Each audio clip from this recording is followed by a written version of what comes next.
un autre talent sportif cette fois.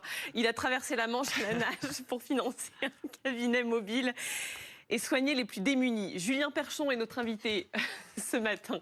Bonjour à vous, merci d'avoir accepté notre invitation. Bravo. Déjà, c'est un défi un petit peu fou que vous vous êtes lancé. 12h43 de nage, c'est pas rien. Bonjour à vous, merci beaucoup de me recevoir. Exactement, 12h43 de nage, bien content d'être arrivé. Et tout ça, c'était pour donner un peu de Reste là. visibilité à ce projet de clinique dentaire mobile pour financer tout ça. Vous avez voulu justement, avec cette opération, récolter de l'argent. Vous en êtes à combien là?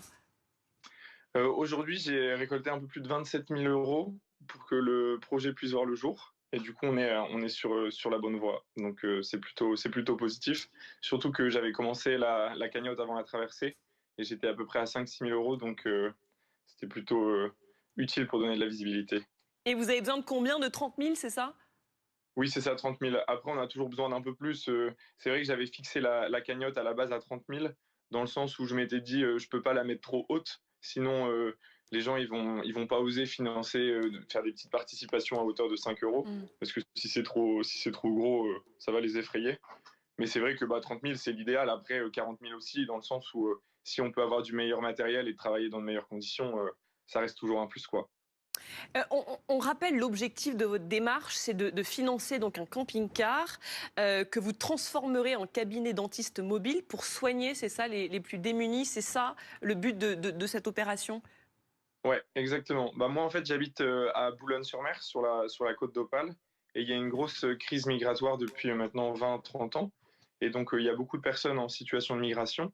Et en fait, l'objectif, c'est d'aller soigner ces personnes à titre gratuit, parce que ils peuvent pas se faire soigner dans des cabinets normaux, parce qu'ils n'ont pas de carte vitale. Et ce serait aussi pour soigner les personnes exclues du système de soins, c'est-à-dire les SDF, les personnes âgées totalement exclues. Donc, pouvoir aller à leur rencontre, toutes ces personnes qui veulent plus se déplacer en cabinet en ville, et d'aller les réintégrer dans le système de soins global. C'est un vrai problème sur lequel vous souhaitez mettre la lumière. Ça rejoint d'ailleurs le problème plus global des déserts médicaux.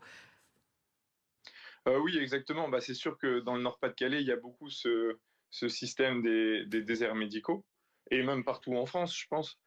Mais oui, après, et du coup, ce système de clinique mobile, ce serait d'aller à la rencontre de ces personnes exclues. Mais il y en a beaucoup. Aujourd'hui en France, c'est pas la seule qui existe.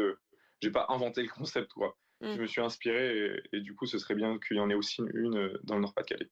Donc il vous reste